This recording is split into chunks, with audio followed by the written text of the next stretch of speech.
Good evening. Welcome, everyone. My name is Sarah Zenaida Gould, and I am Executive Director of the Mexican American Civil Rights Institute. Tonight is our final MACRI talk for 2021, and I thank you so much for spending part of your evening with us. Tonight, we are joined by 4 current and former residents of Wharton County, Texas, who will share with us the history of the Little Schools of the 400 and current efforts to save one of the last standing structures that housed one of these little schools. Before I introduce the panelists, I'd like to thank our funders, including the City of San Antonio, Bexar County, AARP, Wells Fargo, and all of our individual donors. If you'd like to learn more about how you can support MACRI, I invite you to visit somosmacri.org. Now I would like to introduce our panelists. Tonight we have with us Joey Cárdenas, an educator by profession. Mr. Cárdenas has been a high school teacher for 25 years, beginning in Edna ISD, but most of which has been at Louise High School in his hometown of Louise, Texas, which is in Wharton County. He has taught government, economics, US history, world geography, and career studies, as well as all levels of Spanish during his career. He himself attended the Wharton County Junior College before transferring and completing his degree at Southwest Texas State University in San Marcos, where he received a BA degree in history and a minor in Spanish with a teacher certification in secondary schools. I'm going to see about maybe muting. We're getting a little bit of feedback. So, okay, there we go. He's been an active member of Texas LULAC for 24 years, during which time he's been elected to serve the organization in many leadership positions, including as Texas LULAC State Director. Then we have David Vela, who recently retired after a distinguished career in the federal government, where most recently he spent 30 years at the National Park Service. Mr. Vela retired as Deputy Director, exercising the authority of the Director of the National Park Service and overseeing 20,000 employees and America's 419 national parks. Prior to assuming his position, he served in a number of roles at the National Park Service, including as Superintendent of Grand Teton National Park and the John D. Rockefeller Jr. Memorial Parkway. He was also formerly the Director of the National Park Service Southeast Region and Park Superintendent at the Palo Alto Battlefield National Historic Site here in Texas and the Lyndon B. Johnson National Historical Park, also in Texas, as well as the George Washington Memorial Parkway in the DC metro area. Outside of his career in the Park Service, he's also held a number of other federal positions, including at one time he served as the Special Assistant for Hispanic Affairs to the late US Representative Mickey Leland. Next up, we have Pat and Jeffrey Blair. Pat is a native of Washington, DC, who married a Texas boy and has lived in Wharton since 1976. She's a retired English teacher, mother and grandmother, and she's currently the chair of the Wharton County Historical Commission. Joining her is her husband, Jeffrey Blair, who's a Wharton native. He spent 22 years in the banking business and worked closely with our final panelist, David Bucek, on the restoration of Wharton's 1889 historic courthouse. He's an alumnus of the Stephen F. Austin Elementary School, which he attended from 1951 to 1953, and he's very active in church and local civic and nonprofit groups. And then finally, last but not least, we have David Bucek, who is a principal with Stern and Bucek Architects. He specializes in new construction, adaptive reuse, renovation, and historic preservation. His preservation expertise includes the restoration of traditional historic buildings and the preservation of modern landmarks of the post-war heritage. He serves on the boards of the Architecture Center Houston Foundation, Houston MOD, the Wharton County Heritage Partnership, and the Wharton County Courthouse Restoration Preservation. He is also the vice chair of the City of Houston Archaeological and Historical Commission and serves on the advisory council at the Heritage Society at Sam Houston Park, which is in Houston.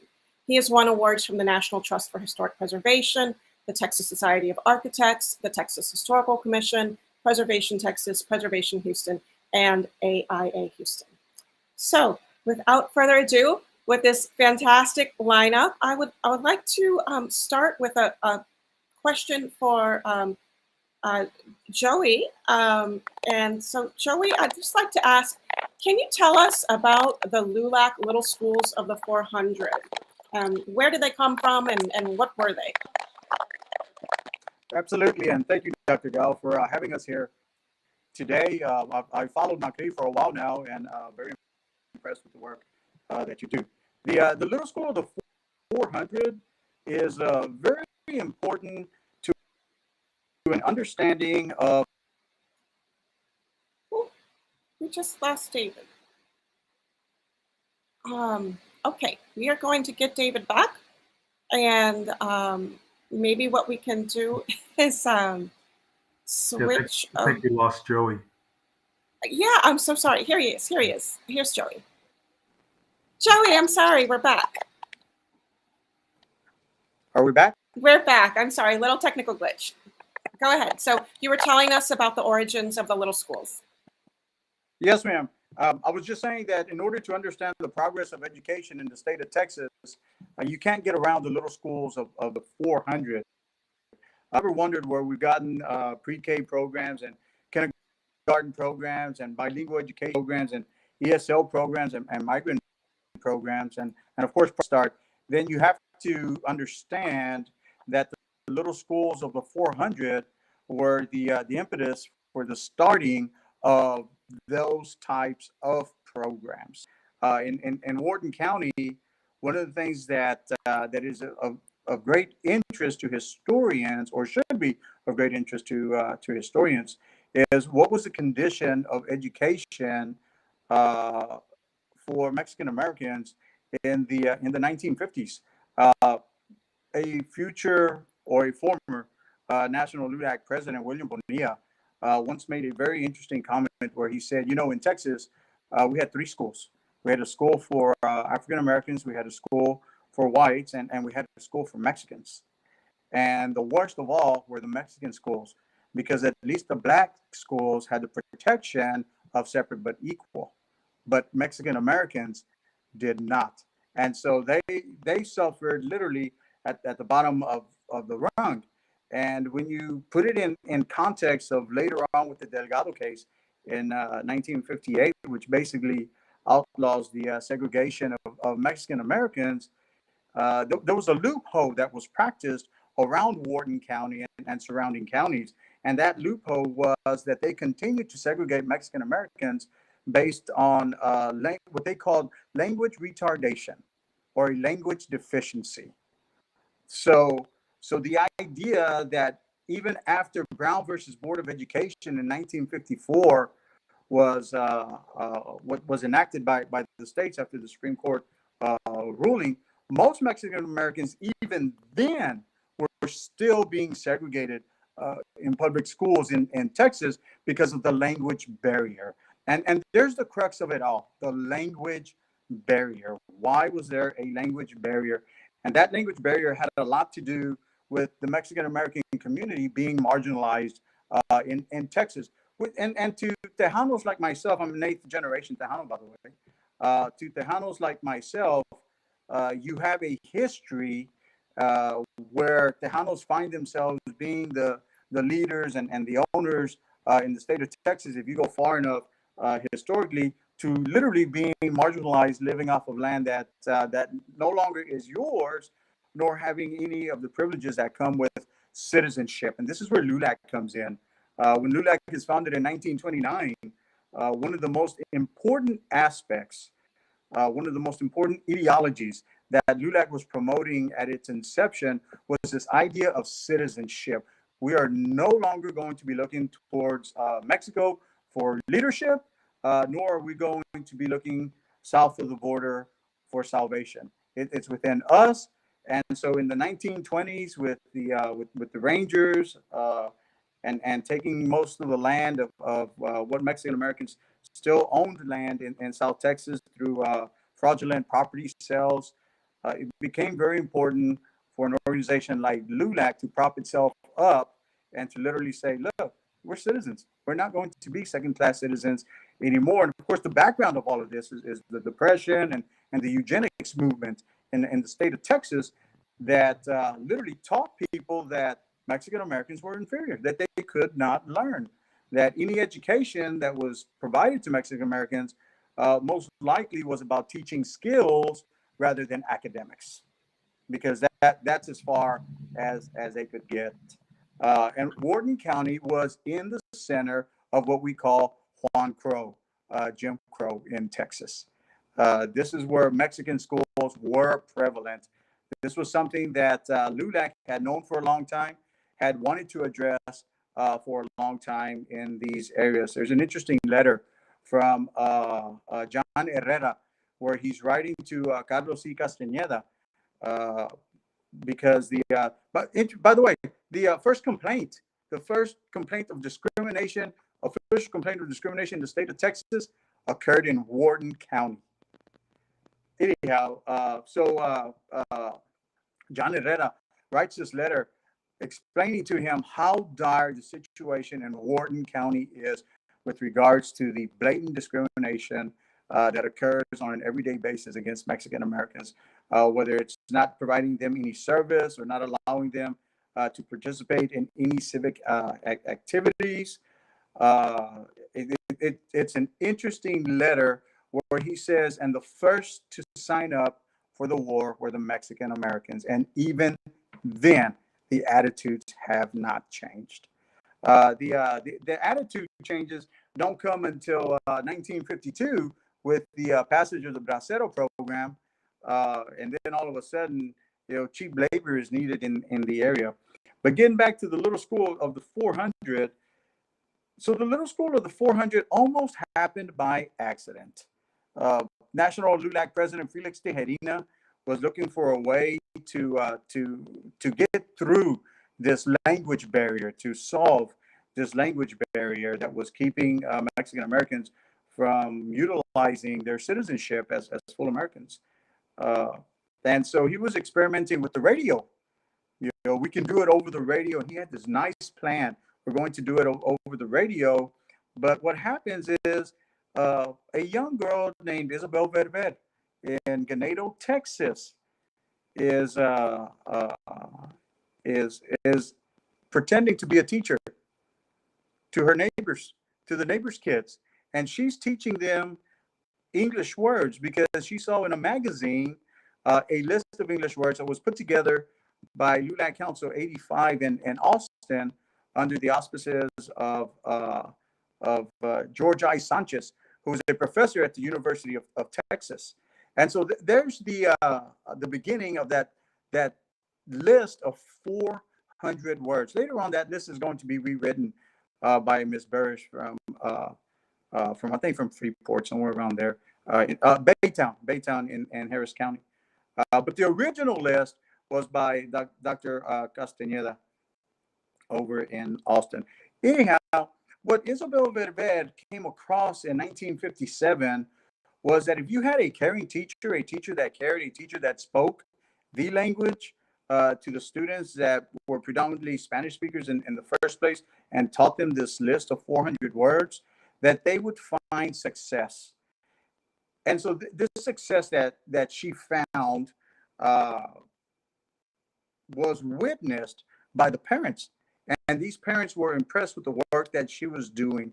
And so she got into contact with people in Wharton County who contacted then LULAC National President Felix Tejerina, who was so impressed by what he heard that he came down here.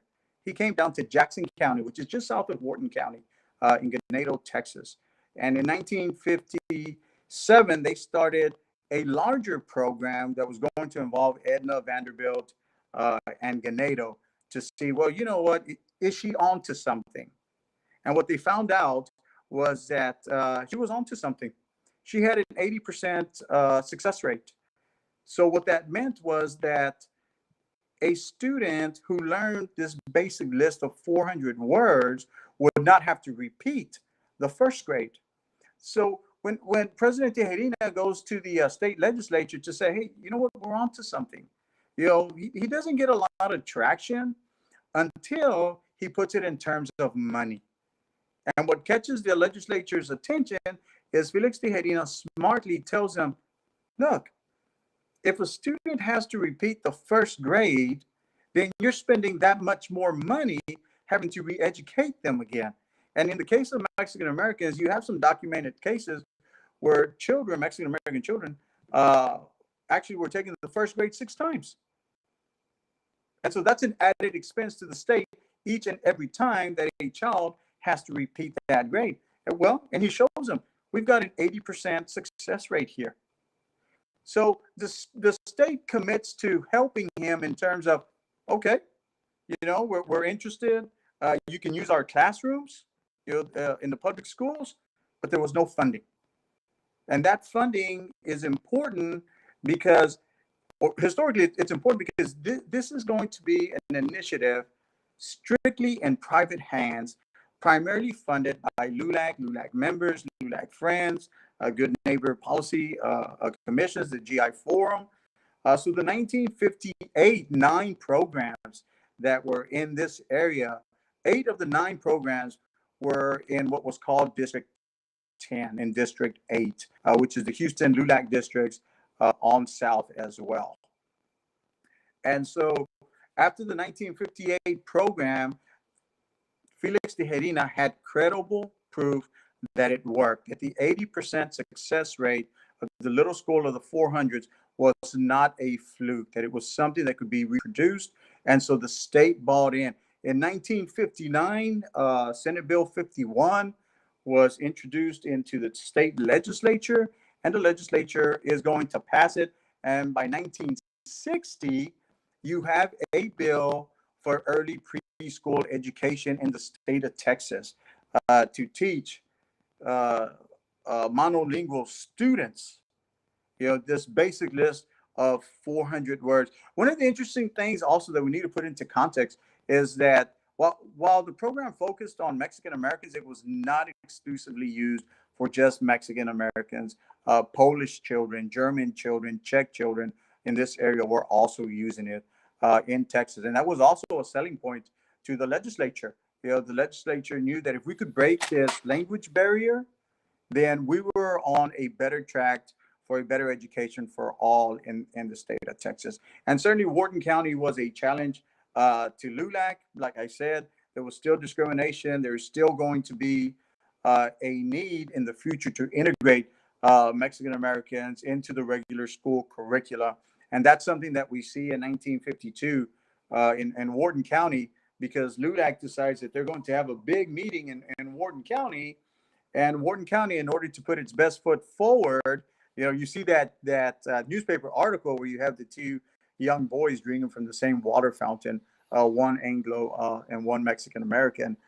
In a way, you could say it was a publicity stunt, trying to show that Wharton County can, in fact, be a progressive county. But the takeaway is that we have an opportunity in Wharton County with a building that housed one of those original 9 programs. I believe that David here will speak in a little while to the fact that as of right now, this is one of the very few. I mean, it's one of 2, if not one of 3, that is still in existence, and it's definitely worth our time to save and to preserve. LULAC's interest in all of this. In 1929, LULAC will be celebrating 100 years of existence. We don't think of Texas in terms of a civil rights state, and sometimes we don't think about the events that occurred in the state of Texas to make sure that equity was available to all its citizens. And we certainly don't think of Wharton County or in terms of a place where civil rights occurred, but it did, and it did make a difference, and it has rippled out, to the rest of the nation. These programs were made possible because of the action, the direct action that occurred here in Wharton County, and that's why it is significant to the state of Texas, to the Mexican American civil rights movement, and certainly to early childhood education throughout the nation. Wonderful. Okay, I'm going to go ahead and pop this up just so we can walk through it real quick. The 9 schools that Joey was talking about are here: Sugarland, Aldine, Ganado, Edna, Fort Stockton, Brookshire, Rosenberg, Vanderbilt, and Wharton, Texas. And so this is the roster of the teachers in 1958. And the next image is some of the letterhead from the Little School of the 400 writing about the program. This is from Tony Campos, the executive director of LULAC at that time. And then this is some correspondence with the Archdiocese. So do you want to say anything about the Archdiocese relationship? Dr. Gal, would you go back one? Yeah. I wanted to say something about this letterhead right here. So this is the LULAC Education Foundation. So the LULAC Education Foundation begins during 1958 to fund the little schools of the 400 because, like I said, the state, though it was committed to seeing the program, it did not commit any finances to it. But what I want to say is that today, National LULAC has a program called the LNESC, the LULAC National Education Service Centers, that are found throughout the nation, that gives out more than $1 million in scholarships on an annual basis. But this is the impetus, again, of those scholarship, a national scholarship program that is still in existence today. Wonderful. Okay. And so that's just some correspondence with the Archdiocese, which I think had a vested interest in seeing the success of this program. And then these are some rosters from the program with the children's names. And this is a note about the school in Wharton, whose principal was Minnie Mary Hopper. And there was an article about the program. Does anybody remember what this was published in?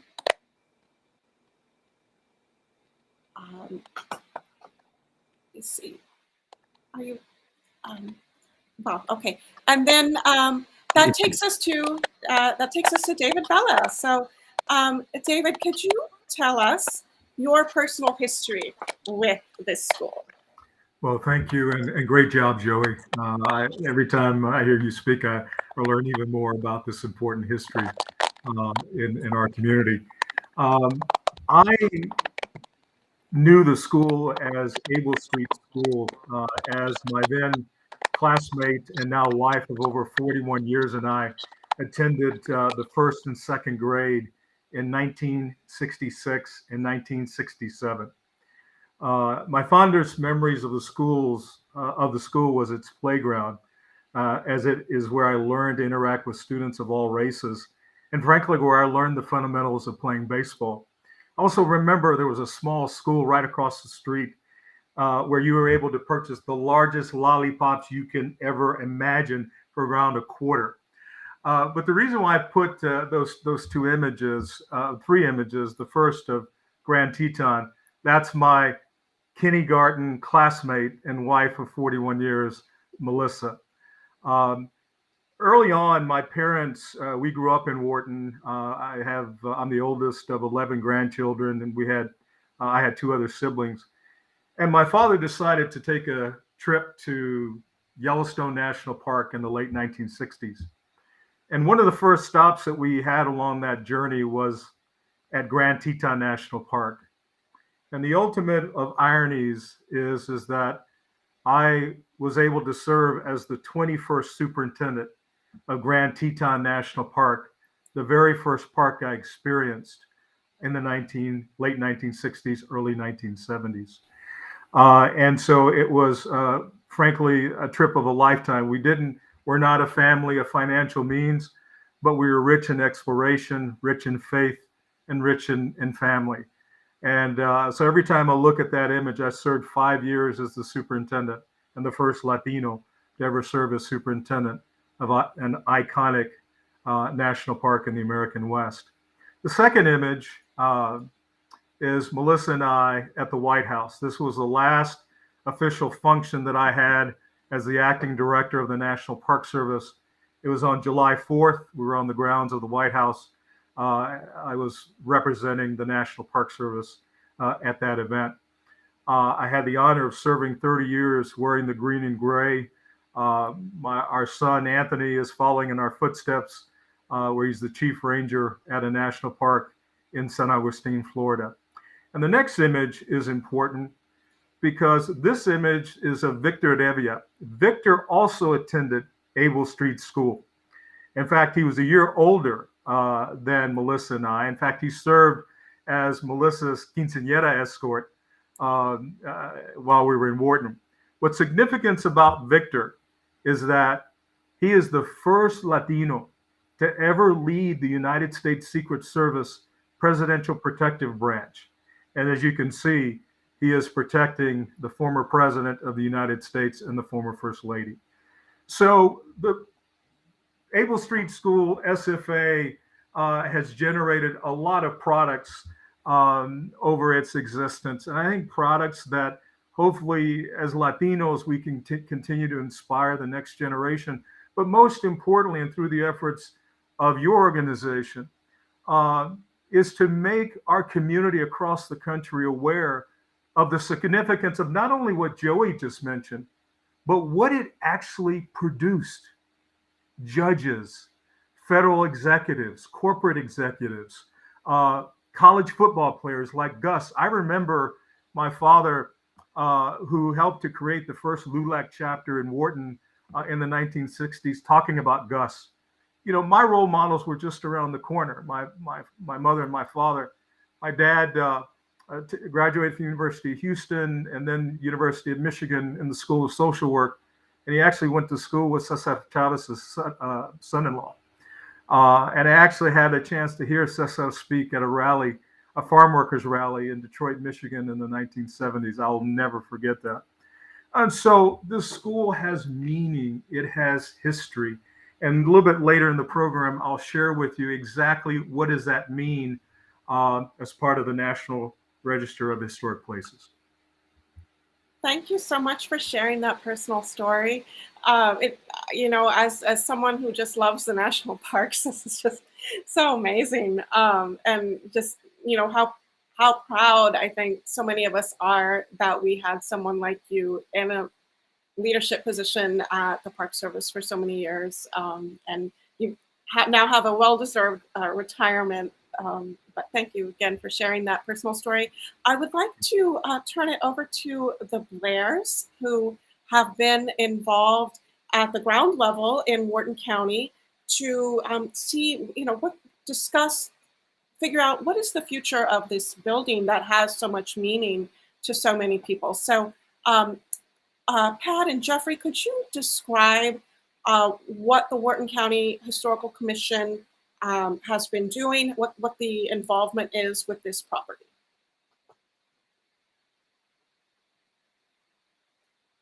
And let me see, you might be muted. You are. Okay, there you go. Try it again. Nope. I'm sorry, Pat, you're still muted for some reason. Is that better? There we go. Okay. Thank you for allowing us to be involved in this podcast, Sarah. We're enjoying participating. And we're all novices, not exactly if that's the right word. We're all volunteers. We knew some of the history of the school, but since becoming involved in the spring and summer of 19, so quite a while back, we've learned an enormous amount of information, including this story about the little school of the 400. So if you think it is acceptable, what I'm going to do is read through the things that we've done in this period of time. So in August of 2019, we were curious about what was going on. We knew a grant had been applied for, but we didn't know very much about it. And we requested information from the GLO and were told to pursue a Freedom of Information Act. In other words, they wouldn't talk to us without going through some channels. So we did do that. And of course, the information took a while to arrive. So that kind of put things on hold for us temporarily. But we did respond to a public notice we saw in the local newspaper in August of 19. and asked some questions about that. And it was a GLO notice about the plan for the school. And about 2 months later, we received a reply to that. And so we were becoming increasingly unsettled, I think I can say, about what the possibilities were, what the not so good possibilities for the school. For initially, it was to be demolished. And so we knew we didn't want that to happen. And so we formed a nonprofit in November of 19 to try to prevent the demolition of the school and intervene. And, excuse me, in the fall and winter of that year, 19 and 20, our nonprofit members, we recruited nonprofit people from the local community and from outside the community who had an interest in the school. And they began writing letters to the newspaper and to the GLO and to other people to try to generate interest. And we wrote letters and newspaper articles. In January of 2020, one of our members wrote a letter to the commissioner, the GLO commissioner, regarding purchasing alternate property, the possibility of purchasing alternate property. And so that was about the first time I think we began to talk about that. There are other properties that this construction could be on. It would not, the housing would not have to be in and on the school grounds. And so we opened that door in the winter of 2020. Excuse me, around that same time, our board members and our historical commission members began attending local school district meetings, board meetings.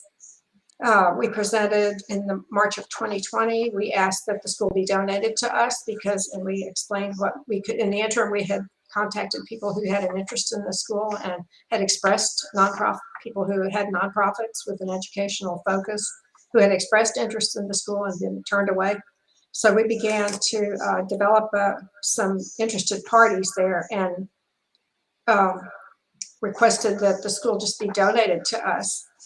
And in the spring, we offered us, we knew or we had heard what the appraisal value was, and we have offered to buy it for an amount over that.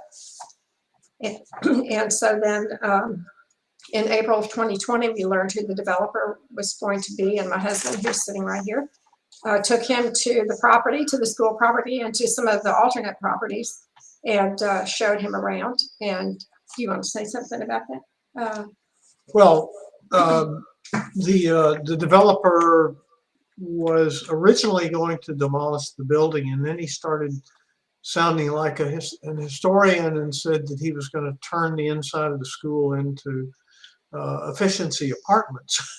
And that if we wanted to use the auditorium that's in the center part of the building, we could for community service. But we knew in our heart of hearts that having young families in the building, or families in the building where young kids or youth were being they were using the auditorium, would really not be an appropriate place for them to be.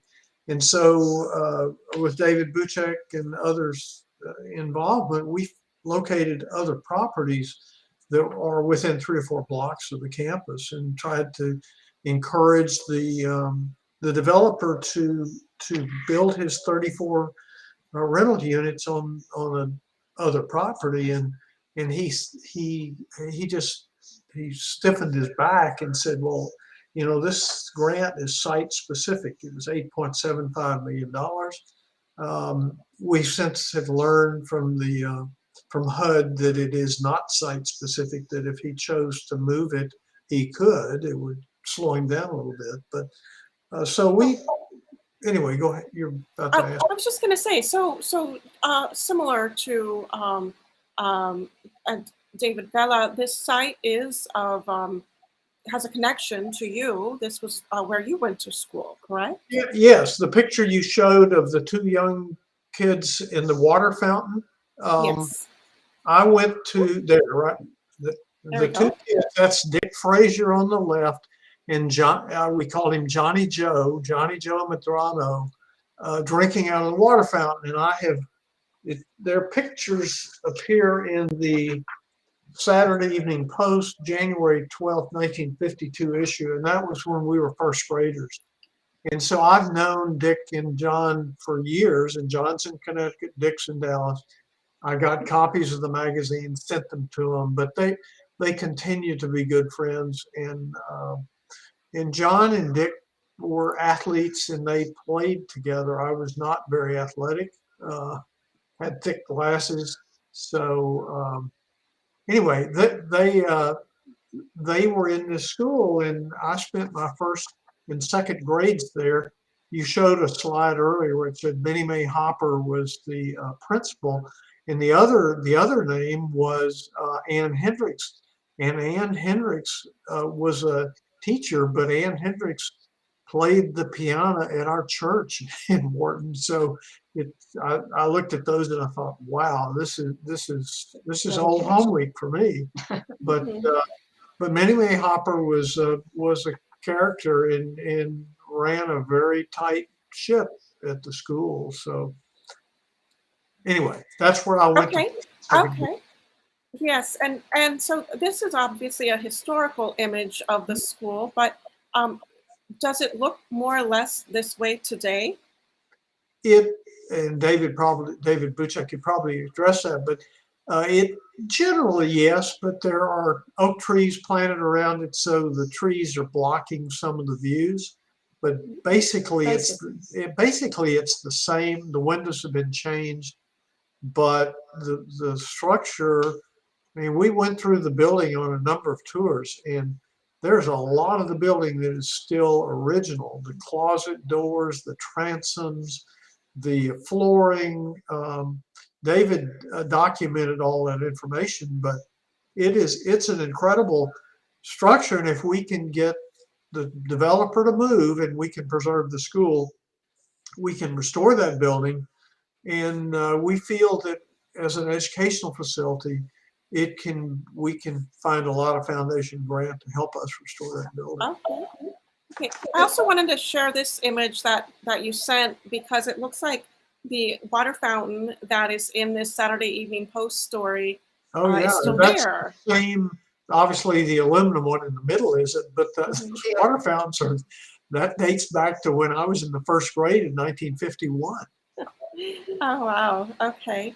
And so I believe that what has happened since that time is in your attempts to kind of get the word out, you've done some media stories about the school, but also you applied to put the building on the National Register of Historic Places, correct? Right, we did. We submitted the application in 2020, in June of 2020, and received favorable response from the Texas Historical Commission, but they did ask us, pardon me, to spend a little more time on the integration story. And since that time, we've uncovered just an enormous amount of information, as you know, because it involves LULAC and it involves the little school, it involves so many things. And also, the property had been a plantation way back in history. And so we know that there are graves, there probably are graves around the school grounds somewhere near there. So we did submit a notice to the Texas Historical Commission about a possible cemetery or possible burials on the grounds. And so we've done just an enormous amount of work, a National Register application. Recently, we applied to the National Trust's 11 most endangered historic places in America. We've made the first cut on that. And then, David, would you like to make the announcement about today? We received some really good news today. We learned today that we made the Preservation Texas 2021 most endangered list. And I'll talk a little bit more about our plans later in the program, but we've had some press in the Victoria Advocate newspaper. Ran a story about if we were able to move the housing and create a win-win solution for our community, what that would be. And so we're continuing to try to find more supporters, and we are finding more supporters. And so, but I'll talk more a little later in the presentation. If I could, I'd like to ask David Vela if he could just tell us a little bit more about the National Register for Historic Places. So what we have is that in Wharton County, they submitted an application to put this building, this site, on this list. And they mentioned that it went to the Texas Historical Commission. So when you apply for the National Register, it is a national list, but you start at your state level, right? And so that's why it went to the Texas Historical Commission. As Pat said, they got a positive response from the state. So now it's going to the national level. But can you just explain what that all means? Yeah, no, absolutely. And so what's critical is local and county regional support, clearly state support. But then the National Park Service's National Register of Historic Places is a national program that coordinates public and private efforts to identify, evaluate, and protect America's historic and archaeological resources. Now, to be considered eligible, a property must meet the National Register criteria for evaluation. This involves examining the property's age, significance, and integrity. So dealing specifically with the SFA school, in our opinion, I'm not speaking for the Park Service, but in our collective opinion, it's significant for its role in the desegregation of Texas public schools and its New Deal era architecture or modernistic colonial revival style. The site served as a public elementary school from 1930 through 2009, thereby addressing the age criteria. The school played a significant role in Texas public school integration, including early enrollment of Mexican American students starting in 1946. And as you heard from Joey, the significance of the Little School of the 400 and its aftermath at the local, state, and indeed national level. So this addresses the significance criteria. And as was mentioned earlier, SFA is the most intact of 3 remaining original Little School sites and therefore addresses the integrity criteria. I'm speaking generally, not speaking on behalf of the National Park Service, but that'll give you a sense for who makes these determinations, what's involved, and some of the outcomes. Thank you so much. It can be a little confusing if you've never been involved in the National Register process. And in fact, I think what I would like to do is turn it over to David Bucek, because he has been working closely with Wharton County on this project. And so, David, could you tell us what are the plans that have been developed to try to keep the building in active community use? Sure. First, a little bit about myself. I'm also a Wharton native. I didn't actually attend kindergarten at the school. It was the 1 year when it was transitioning from elementary to kindergarten that it was operational. So my brother and my sisters attended the school. But I'm a Wharton native, and while I went to school to be a modern architect, or at least that was my idea in the 80s at the University of Houston, I came home from graduate school on the East Coast and met the Blairs, and we were part of a small group of people that were trying to save the Wharton County Courthouse, which was considered the most endangered courthouse in Texas. And what we didn't know at the time, the Texas Historic Commission had given up on the project and had determined it was an impossible project to restore. Both it had been altered so badly, and also politically, there was no one in elected office that wanted to keep it. And it was a 15-year volunteer effort, and that project is now, according to the Texas Historic Commission, the poster child for the entire Texas courthouse restoration program. And so we started, as more advocates trying to preserve our history, and I started getting on boards and across the state of Texas and trying to advocate for other folks. One of the lessons you learn is when you're trying to save a building, you have to get a local group to take ownership and possession of the project. So one of the things we did, we formed a nonprofit, as Pat said, in 2019. It's called the Wharton County Heritage Partnership. It's made up of former alumni of the school. It's made up of members of the Wharton County Historical Commission, and it's made up mainly also of the surviving members of the courthouse restoration team, some of which we just lost to time. But that project taught us that initially when we were trying to save the courthouse, we were at odds with the county government. They were, we often thought we wouldn't want to get caught in the back alley, didn't know what would happen to us, and but we worked to solve their goals, and we eventually made a partnership with them, and then they we actually ran all the construction meetings on their behalf, and it was a great partnership. At the end of the project, the Texas Historic Commission was, they looking for pigs flying because, hell had frozen over and the impossible had happened.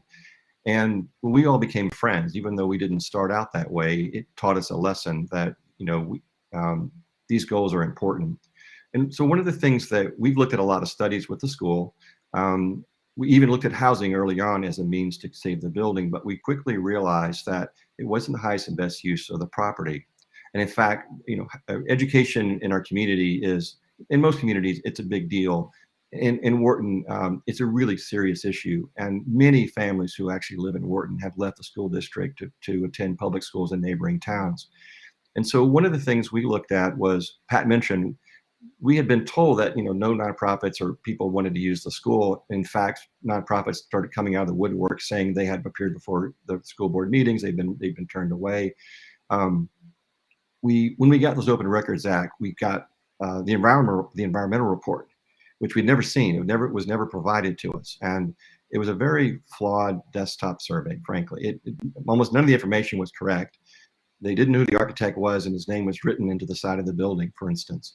And so, as we started to get into the dates of modifications that were used to initially determine that it was not eligible for National Registry, none of those dates were actually accurate. And because these modifications had happened early within the period of significance to further the original use of the building, in this case education, none of those modifications actually counted against it. And in fact, the building is largely intact other than it's missing the original windows in the classrooms.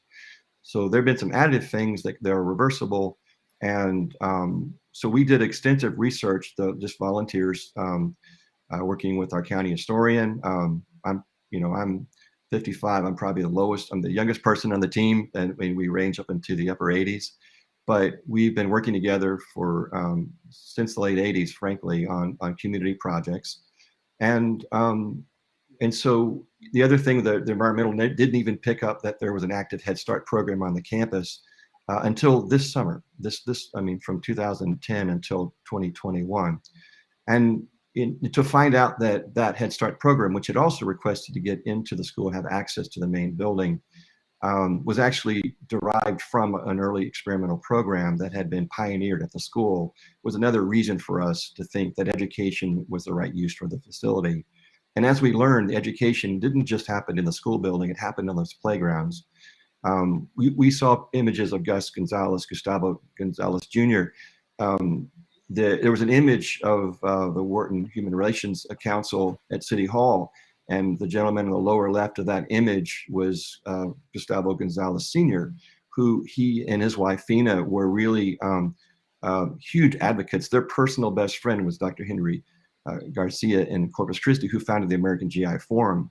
And so they were working to integrate the schools. They were working to get Jewish kids the ability to use the public swimming pool. I mean, they were trying to get many folks a chance to just better themselves through education. Joey mentioned this program in LULAC, it's the first successful program in the history of Texas to have a meaningful impact on Mexican American students. When we think of Stephen F. Austin's vision for Texas, he envisioned that all students would learn French, English, and Spanish in school. But with the war that came, and of course, no one paid taxes in those days, so there were really no schools. That dream never happened. And so this little schools of 400 was the first, time that a success happened, and it was planned, financed, and implemented by Mexican American families. And many of these lawsuits that, through Joey's research, a lot of these lawsuits that were done that didn't just help Mexican Americans, but also helped African Americans, because some of the precedents that they were using, again, before Brown versus Board of Education, but many of the funding from this was coming out of Wharton. El Campo and Wharton, Texas were huge contributors to these endeavors. And it was just families, and they were, and so, what's interesting about Gus's story was I had read there's a dissertation from Dr. Quintanilla in 1976 about the little schools of the 400. It's a first serious study of the school. She herself was a victim of this language proficiency, labeled retardation. She was not able to get an education, or no one would even teach her English, even though she tried, even as an adult, and never finished the first grade. And eventually, through a friend in Brownsville, was able to enroll in a junior college, having never gone to school. And she is now a doctorate and professor at the University of Houston. And she wrote this study, which I would welcome many people to look up. But it's very interesting, these impacts that have happened. Part of what we realized was that there was a program in El Campo, Texas, that in the 80s had restored a much larger campus, just some volunteers who didn't want an abandoned building in their community. They had previously abandoned a hospital that had become a problem. And they carved that project up, just used grant money to create a county library, a Boys and Girls Club. But the other two components were an education wing and a heritage center for their seniors. And Pat and I visited the chair of their committee, who was a Wharton boy. He'd gone to Stephen F. Austin. His mother was a teacher at the school her entire life, even in the 30s when teachers couldn't be married. That's another fact for history. And so they adopted us, and that's our model, is to match what was done in El Campo. It's called the Northside Education Center. It's called a MITSI, or Multi-Institutional Teaching Center, and they simply through grant money, they fixed up the building and they make it available for all Wharton County nonprofits at no cost to the nonprofit. And then they rent out for a very minimal fee to for-profit companies for seminars and training. And that pays enough money to pay the light bill and to afford a future roof. So some of the plans, we might put up some of the images. One other connection I will just say that I have is, while I didn't attend the school, in the late 1980s, my father was a contractor and he was working on the building and fixing some of the stucco. And originally the auditorium had these large Palladian windows that were bricked up with cinder blocks.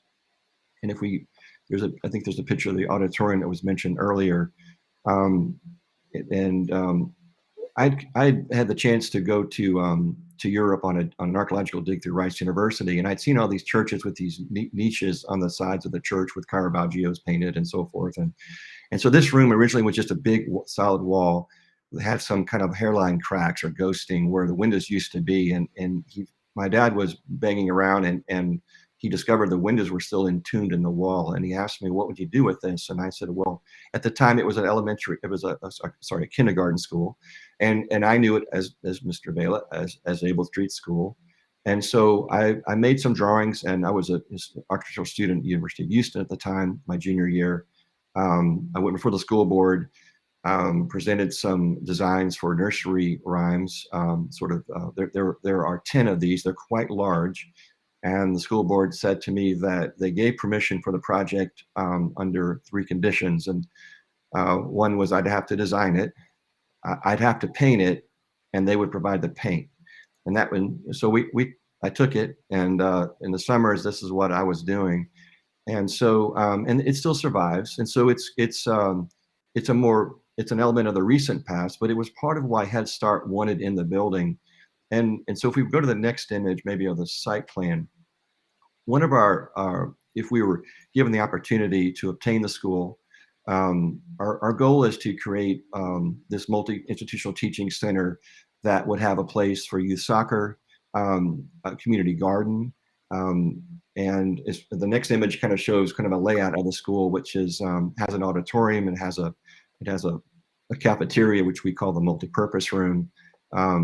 But our idea was to have an educational wing like in El Campo, Texas, have a place for seniors, which right now are kind of they've given a place at the Wharton Junior College, but there's not much activity there. And through our research, the idea that our seniors could be teaching literacy to our youngest, and more importantly, mentoring folks in our community. Language barriers are still an issue today in much of Texas, just as it was in 1958. And the idea that all these different programs could share the auditorium and build community is what we are proposing. And again, we have looked at housing initially, but realized this was the highest and best use. and then the folks that would be in these housing could actually benefit their lives by having educational opportunities to have a better life. And that's really what we've been trying to do. I want to give one shout out to Mr. Billy Espino. He's the president of the board at Fort Stockton ISD. Fort Stockton, there's a Mexican school there called Butts Elementary, and that is the only other school that we can document the little school program actually took place in. It's a very, there's not much written about it. None of the school board minutes that we've investigated across these schools have any record that the program ever took place. It was such a quiet program that had these huge results. But one of the interesting things was he was attending the school and had no idea it was there. But when I told him the name of the teacher, her name was Miss Terry Barrera. She was a family friend, and he reached out to her. She's still alive and living in Georgetown, Texas today. She was from Del Rio. What's interesting about Wharton and the story of inclusion, though, is that while Wharton was a place in Reconstruction that formed a political party to disenfranchise black and brown voters, that became a statewide party, and they controlled local elections through the 1950s. These efforts by LULAC members and members of American GI Forum, PASO, and others were having success and under great threats and intimidation. And but what's interesting is that after 48, so many school districts in Texas still found ways around having these students being included together. And yet in Wharton, even though it had this past, which was not favorable, it did the right thing in the late 40s. And in 1949, it closed the Mexican school, and the school became integrated with Mexican American students. And all of the students that we've talked to were put into mainstream classes. They were welcomed by their friends. Like Jeffrey mentioned about Mr. Medrano, these were his friends. I mean, they're still his friends. They still keep up with each other. And it's been a great point of pride. We continue, we've been approached by the Plaza Theater, which is a community theater group in our town that would like to have a youth theater, year-round youth theater program in that auditorium. For those that know Wharton, it's a very successful community theater program in an old theater downtown. And while that project was being restored, they actually started practicing at the Able Street School auditorium. And their first performance of the Plaza Theater was actually at the little school at SFA. And so, trying to bring all these things together and to build, a partnership, we're still endangered because the plans for most of the time, the General Land Office was just moving forward demolition based on the idea it was not eligible for National Registry. And then even after we determined it was eligible, an effort was made to still tear it down. And there's just been, issues with this process. So we've been engaging with the Advisory Council for Historic Preservation, and the National Trust have been advocates for us, trying to go through the Section 106 process, which is a process that's meant to have dialogue. Throughout this entire 3-year, this period, we've had 2 official meetings, but we've had many correspondence. And again, we're looking for the opportunity. This story, how do you tell the story of these playgrounds when they become apartment buildings and parking lots? You can't do it. It's going to be a lost opportunity. And while, yes, it might take a little bit more time, and this project has already drug on for a long time in the minds of the General Land Office, and clearly they've made big investments in our community. It was impacted very harshly by Hurricane Harvey, but we're still hoping that we can all do the right thing and work together and be partners. One of the things that I would like for our audience to know is that when we think about historic sites that are connected to Mexican American history, or historic sites that are connected to the broader idea of Latino history, we're talking about not, at least in terms of sites that have been officially recognized, we're not talking about a lot of sites. David Vela, correct me if I'm wrong, but I want to say it's something like 3% of the properties on the National Register of Historic Places are connected to the history of people of Latino descent. Yeah, no, you're correct. It's a very low percentage. Absolutely. Yeah. So it is one of these challenges to get more sites connected to Latino and Mexican American history officially recognized. And of course, whenever there's a situation where you have a site that, there's one vision for it and another vision for it, coming together to come up with a solution that makes the whole community happy, it's complicated and it can take a few years. If people are wondering how they can learn more, maybe get involved, what should they do? Wait, I think Jeffrey, you want to say something? Yeah, I was just going to say that one of the keys in this is the Texas General Land Office, and the commissioner is George P. Bush, who I think is going to be running for Attorney General next year. But Mr. Bush could encourage the developer, who I think he knows well, to move to one of the alternate sites. That alone would free the campus up. It would preserve the campus. And then we could sit down as our nonprofit with the Wharton Independent School District and say, look, folks, we're not trying to block this. We're trying to be helpful. And we want to improve the educational product that we are turning out of the school. And we want to work with you. And you can partner with us in this school. Even if you don't want to own it, we could help you. And so if anybody listening is a close personal friend of George P. Bush, that's what I would ask to do, that just pick up the phone and say, this is a very worthwhile historic place in the history of Mexican Americans in Texas. And when you think about his heritage, then it almost becomes more important, at least to his family. So we want everybody to win. And do we have a sense of the time frame? How much time do you have? Is this imminent decision, or is it something that was going to play out for a year or two? I probably could defer to David, but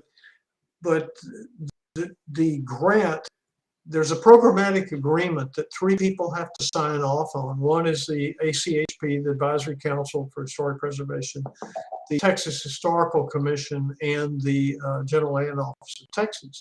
If all 3 of them sign this programmatic agreement, then basically the developer can move ahead and do whatever he wants to do. But to date, all of those parties have not been willing to sign.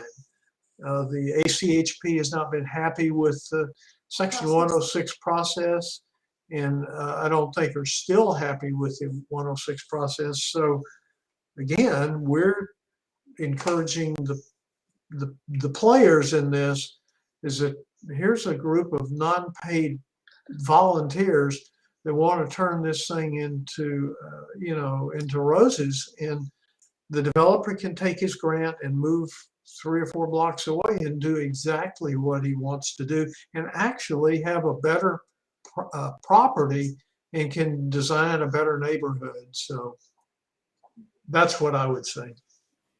And I would just add, there's been a lot of misinformation in the public about this program. And again, it took a lot of research in these Open Records Act to find the information about what it was we're talking about and how to respond. But, while there have been a lot of statements to the public and elected officials that the grant can't be moved, we have been advised by the Advisory Council for Historic Preservation, which is the federal watchdog group for the Section 106 process, that the General Land Office has admitted to HUD and to the ACHP the grant can be moved.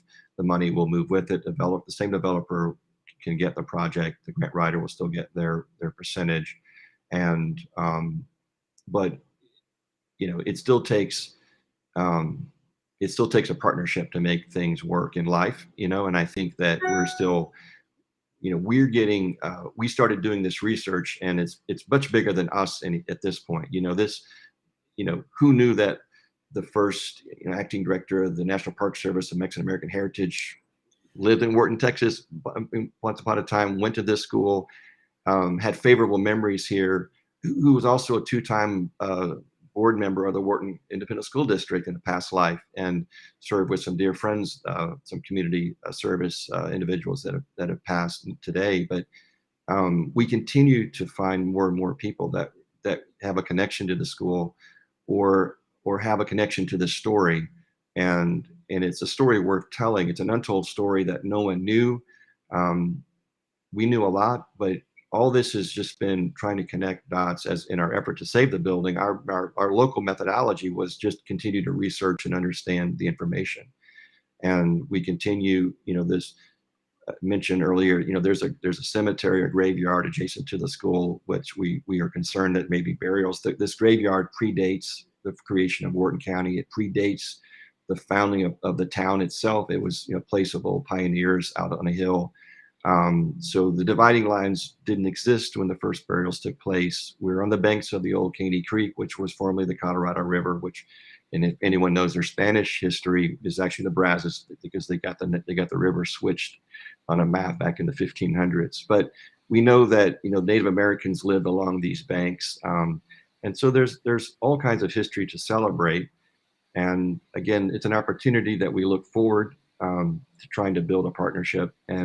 But we need everyone's help, and the more exposure and awareness to this, because when we're gone, we don't want the story to go away. And I think this is, we've been learning more about other sites in Texas, especially, that have significance to Mexican cultural heritage. I read an article this summer, all of them are endangered for one reason or another. And again, our belief is that this building was made for education. It's still needed for education in the community. That would be the highest and best use. The playgrounds should remain playgrounds, and to be a place of inclusion, and to continue to foster those relationships and the kind of caliber of people that you've been listening to this evening. Well, I want to thank you for sharing all the work that you've been doing with us, as well as this fascinating history. There's so many layers to this story. And so we'll be watching to see what happens down there in Wharton County. I want to thank our guests for sharing their knowledge with us tonight. It was fascinating. I want to thank our audience for spending part of their evening with us. Tonight's conversation will remain available online for later viewing, so feel free to share the video with your friends. As I said at the beginning of our evening together, this is our last MACRI talk for 2021. We'll be back in January with new content for you, but we have a number of past MACRI talks available online on Facebook and on our YouTube page. So if you'd like to learn more about Mexican American civil rights history, those videos are there for you. Our educational programs are underwritten by our funders. If you'd like to learn how you can support MACRI's programming, please visit our website at somosmacri.org.